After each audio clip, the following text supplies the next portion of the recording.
തിരുവനന്തപുരം നെടുമങ്ങാട് യുവാവ് ഷോക്കേറ്റ് മരിച്ചു. പനയമുട്ടം സ്വദേശി അക്ഷയാണ് മരിച്ചത്. കാറ്ററിംഗ് ജോലി കഴിഞ്ഞ് മടങ്ങി വരവെ പൊട്ടിവീണ ലൈൻ കമ്പിയിൽ നിന്നാണ് ഷോക്കേറ്റത്. പ്രശാന്ത് ശങ്കരമംഗലത്ത് ചേരുന്നു. പ്രശാന്ത്, KSEBയുടെ അനാസ്ഥയ്ക്ക് മറ്റൊരു ഇര കൂടി എന്ന് പറയേണ്ടിയിരിക്കുന്നു. മിഥുന്റെ ചിത എരിഞ്ഞടങ്ങുന്നതിന് മുൻപ് തന്നെ മറ്റൊരു ജീവൻ കൂടി കേരളത്തിൽ പൊലിഞ്ഞിരിക്കുന്നു. ഇത് എങ്ങനെയാണ് സംഭവിച്ചത്? പൊട്ടിവീണ ലൈൻ കമ്പി ആരുടെയും ശ്രദ്ധയിൽപ്പെട്ടില്ലേ? ഇത് അപകടം എങ്ങനെയായിരുന്നു, എപ്പോഴായിരുന്നു? 2:30 കൂടിയാണ് അപകടം നടന്നതെന്നാണ് പ്രാഥമികമായിട്ട് നമ്മളിപ്പോൾ മനസ്സിലാക്കുന്നത്. പോലീസിൽ നിന്ന് ലഭിക്കുന്ന വിവരങ്ങളാണ്. കാറ്ററിംഗ് കഴിഞ്ഞ് തിരികെ വീട്ടിലേക്ക് എത്തിയ യുവാവാണ് ഷോക്കേറ്റ് മരിച്ചത്. റോഡിൽ മരം ഒടിഞ്ഞു കിടപ്പുണ്ടായിരുന്നു. ആ മരവും പോസ്റ്റും ഒടിഞ്ഞു കിടപ്പുണ്ടായിരുന്നു. അതിലേക്ക് വാഹനം ഇടിച്ചു കയറുകയും ഇലക്ട്രിക് ലൈനിന് മുകളിൽ വീഴുകയും ചെയ്തു എന്നാണ് ഇപ്പോൾ നമുക്ക് അറിയാൻ കഴിയുന്നത്. അങ്ങനെയാണ് അക്ഷയ്ക്ക് മരണം സംഭവിക്കുന്നത്. 19 വയസ്സ് ഉള്ള അക്ഷയ് കോളേജ് വിദ്യാർത്ഥിയാണെന്നും അറിയാൻ കഴിയുന്നുണ്ട്.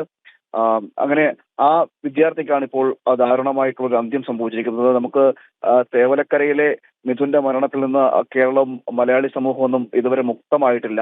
അതിനിടയിലാണ് മറ്റൊരു വാർത്ത കൂടി ഇപ്പോൾ ഷോക്കേറ്റ് മരണവുമായി ബന്ധപ്പെട്ട് വരുന്നത്.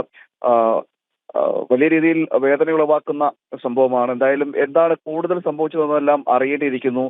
ഇപ്പോൾ നമുക്ക് ലഭിക്കുന്ന വിവരങ്ങളുടെ അടിസ്ഥാനത്തിലാണ് ഇപ്പോൾ വിവരങ്ങളെല്ലാം പങ്കുവച്ചിട്ടുണ്ടിരിക്കുന്നത്.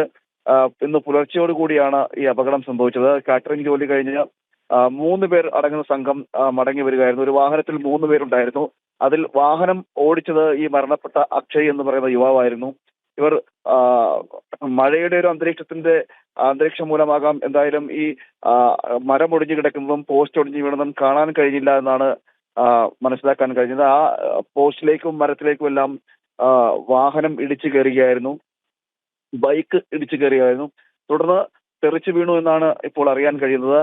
അതിൽ അക്ഷയ് തെറിച്ചു വീണത് ഈ ഇലക്ട്രിക് ലൈൻ കമ്പിക്ക് മുകളിലൂടെയാണ്. ഉടൻ തന്നെ ഷോക്കേൽക്കുകയും ചെയ്തു. സംഭവ സ്ഥലത്ത് വെച്ച് തന്നെ മരണം സംഭവിച്ചു എന്നാണ് മനസ്സിലാക്കാൻ കഴിയുന്നത്. ആശുപത്രിയിൽ എത്തിച്ചെങ്കിൽ പോലും പിന്നീട് അത് ജീവൻ രക്ഷിക്കാൻ കഴിയുന്ന ഒരു സാഹചര്യത്തിലല്ലായിരുന്നു. ഒപ്പമുണ്ടായിരുന്ന 2 പേർ ഇപ്പോൾ നെടുമങ്ങാട് പോലീസ് ചോദ്യം ചെയ്തു വരികയാണ് എന്നും അറിയാൻ കഴിയുന്നുണ്ട്. അവർക്ക് കാര്യമായ രീതിയിലുള്ള പരിക്ക് ഉണ്ടായിട്ടില്ല. എന്തായാലും ഇതിന് കൂടുതൽ വിവരങ്ങൾ അറിയേണ്ടിയിരിക്കുന്നു. എന്താണ് മരണ കാരണമെന്ന്, അതായത് ഈ പോസ്റ്റ് ഉണ്ടാകാനുള്ള കാരണം എന്താണ് എന്നതടക്കമുള്ള. ശരി പ്രശാന്ത്, എന്തായാലും ഇത് അന്വേഷണത്തിൽ മാത്രമേ വ്യക്തമാകുകയുള്ളൂ എന്താണ് സംഭവിച്ചത് എന്നതടക്കമുള്ള കാര്യങ്ങൾ. തിരുവനന്തപുരം നെടുമങ്ങാടാണ് ഇത്തരത്തിൽ യുവാവിന് ദാരുണാന്ത്യം സംഭവിച്ചിരിക്കുന്നത്. പനയമുട്ടം സ്വദേശി അക്ഷയാണ് ഷോക്കേറ്റ് മരിച്ചത്. കാറ്ററിംഗ് ജോലി കഴിഞ്ഞ് മടങ്ങി വരവെയാണ് പൊട്ടി വീണ ലൈൻ കമ്പിയിൽ നിന്ന് ഷോക്കേറ്റ് മരണം സംഭവിച്ചത്. പ്രശാന്ത് ശങ്കരമംഗലത്താണ് വിവരങ്ങൾ നൽകിയത്.